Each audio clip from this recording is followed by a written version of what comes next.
Bonjour, je m'appelle Kevin, j'ai 17 ans, je viens de Colombie. Je suis en France depuis août de l'année dernière. J'ai entendu parler des catacombes. C'est un lieu où on met des os. Je voudrais savoir à quoi ça sert, depuis quand ça existe et pourquoi on met des os.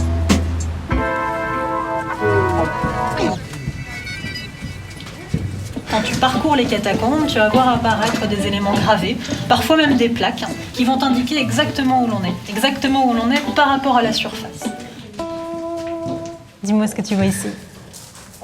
Arrête, c'est ici l'Empire de la mort.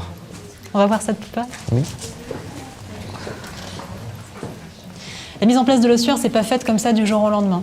Le plus ancien des cimetières de Paris, c'est le cimetière des Saints-Innocents. Il a pratiquement 1100-1200 ans d'existence. On estime à peu près à 2 millions le nombre de Parisiens qui ont été enterrés aux Saints-Innocents. En 1780, il y a une fosse commune remplie d'ossements, remplie de corps en putréfaction, qui se déverse dans les caves d'un immeuble voisin.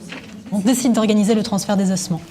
Un lieutenant de police, un lieutenant général de police, qui s'appelait Lenoir, pose la question de savoir pourquoi ne pas utiliser justement les anciennes carrières désaffectées de Paris, qui par ailleurs viennent d'être consolidées par l'inspection des carrières.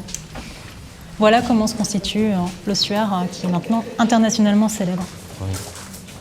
Alors les Saints-Innocents, il n'y a pas que ce cimetière-là qui a été transféré. Très vite, on essaye de transférer aussi d'autres cimetières et il y a pratiquement 17 cimetières en tout qui ont été transférés ici. Alors imagine ici, tu arrives dans un endroit où tu es entouré par 6 millions de Parisiens.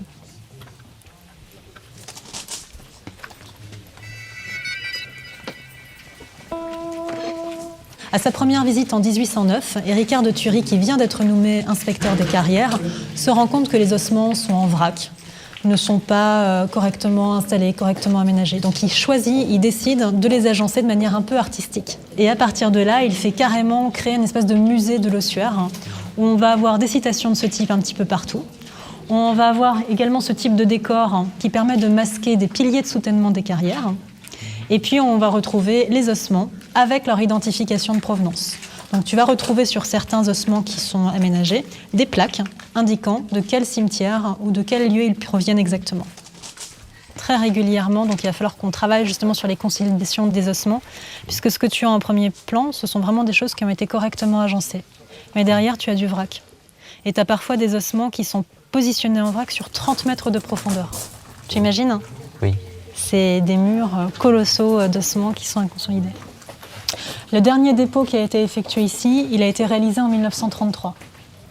Avant qu'on dépose les ossements, avant qu'on les déterre d'une terre chrétienne pour les remettre ici, le lieu a été consacré. Et pendant très longtemps, il y a eu des messes officielles qui se sont tenues à la mémoire des morts qui étaient présentées ici. Memoriae Maiorum, à la mémoire des ancêtres.